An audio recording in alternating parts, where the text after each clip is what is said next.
Hello friends, তো আজকের ভিডিওটা একটু অন্যরকম হতে চলেছে। আসলে আমি এখানে একটা কিছু কুক করার ট্রাই করতেছি, তো আমি সেটাতে কতটা সাকসেস হলাম সেটাই থাকছে আজকের ব্লগ। মূলত এখানে আমি একটা পিৎজা বানাতে চাচ্ছি। আর হ্যাঁ, তোমাদের আগেই বলে রাখি, আমি একজন খুবই পাকা শেফ বলে কথা, সেজন্য আমি কিছু কিছু ইনগ্রেডিয়েন্টস অফ ক্যামেরায় রেডি করে রেখেছি। যেমন ধরো, পিৎজার বেসটা আমি আগের দিন রাতেই করে রেখেছিলাম, আর হচ্ছে মিট গুলো যে থাকে সেগুলো আমি রেডি করে রেখেছি আগের থেকে। তোমাদের ইন্টারেস্ট থাকলে নেক্সট টাইমে আমি অবশ্যই সেগুলোরও রেসিপি নিয়ে আসবো। তো হ্যাঁ, এখানে আমি একটি পিৎজা প্যানে অয়েল স্প্রেড করে নিচ্ছিলাম। দেন পিৎজার বেস রেডি করতে গিয়ে আমার তো পুরো তুলকালাম অবস্থায় লেগে গেছিল পিৎজার ডো এর সাথে, আর কি বলবো। এট লাস্ট সবকিছু ঠিকঠাক হবার পরে আমি একটা কাঁটা চামচ দিয়ে এখানে পিৎজার ডোতে ফুটো ফুটো করে দিচ্ছিলাম। আর দেন এখানে টমেটো সসটা ছিল আমার কাছে অ্যাভেলেবেল, তো ওটা দিয়ে আমি পুরোটা স্প্রেড করে নিলাম। আর তারপরে মিট গুলো, দেন আদার্স টপিংস গুলো আমি এখানে সাজিয়ে, তারপর এখানে ব্ল্যাক পেপার,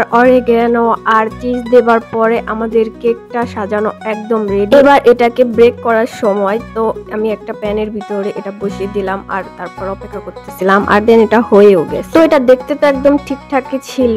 এবার এটাকে খেয়ে টেস্ট করার সময় তো আমি একটু ঢং করে আর কি একটু সুন্দরের জন্য এটাকে কেটে স্লাইস করে নিয়েছিলাম। ফাইনালি যখন আমি একটা বাইট নেই, জাস্ট ওয়াও ছিল। আমি নিজেকে নিজে বিশ্বাস করতে পারতেছিলাম না যে আমি এত টেস্টি একটা পিৎজা মেক করে ফেলছি। তোমরা এটা অবশ্যই বাসায় ট্রাই করিও আর আমাকে জানাও তোমাদের এক্সপিরিয়েন্সটা ঠিক কেমন ছিল। আর তোমাদের মধ্যে এরকম মেঘলা আকাশ কার কার ভালো লাগে বলি। এরকম মেঘলা ওয়েদারে একটা বিষয় খুবই কমন, বলো তো সেটা কি? খিচুড়ি রান্না। এই টাইমটাতে ম্যাক্সিমাম বাসায় খিচুড়ি রান্না করা হয়। তোমাদের সবার ইনভাইট আমার বাসায়, তোমরা সবাই এসে পড়ো, একসাথে মিলে সবাই খিচুড়ি খাবো। গরম গরম ধোয়া ওঠা খিচুড়ি আর এরকম সাথে বিভিন্ন রকমের ভর্তা দিয়ে পুরো ব্যাপারটা অসাধারণের বাইরে হয়ে যায়, তাই না বলো? আমি একজন অসম্ভব লেভেলের খিচুড়ি খোর, মানে খিচুড়ি লাভার আর কি। তোমাদের মধ্যে কে কে খিচুড়ি লাভার, যাদের 3 বেলা খিচুড়ি দিলেও তাদের কোনো ধরনের অবজেকশন থাকবে না?